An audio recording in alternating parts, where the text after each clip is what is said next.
Appeal করার জন্য যে আছে অনলাইন নিজেও করতে পারেন, যে খুব ভালো রকম বাকি বহাল আছেন।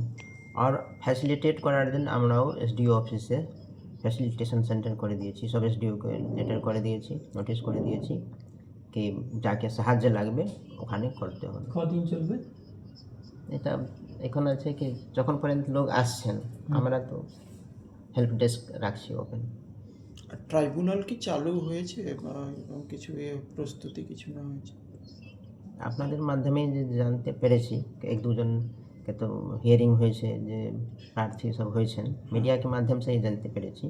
ওনাদের আপিল में ही অ্যাকসেপ্ট হয়েছে, ওনার ভোটার লিস্ট নাম এসেছে, উনি স্যার ক্যান্ডিডেট হয়েছেন।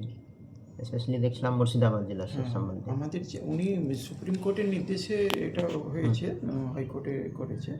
আমাদের জেলাতে কি ট্রাইব্যুনাল হয়েছে? আমাদের কাছে যে আছে ইনস্ট্রাকশন এখন কিছু আছে, অফিসিয়ালি কোনো কমিউনিকেশন অফিসিয়ালি এখন আসেনি।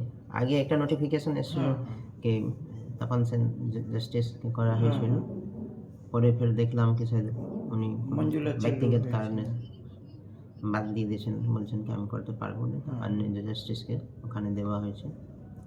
শুরু করার জন্য যেভাবে স্পেসিফিক ইনস্ট্রাকশন আসবে আমরা সবাইকে জানিয়ে দেবো। এখনো পর্যন্ত আসেনি তো? এখানে আসেনি। আমরা অ্যাপ্লিকেশন নিয়ে অনলাইন অ্যাপ্লাই করার জন্য সবকে সাহায্য করছি। অনেক মানুষ আছেন যারা নিজেও আপলোড করছেন, এটা আছে। ঠিক। আর ভোট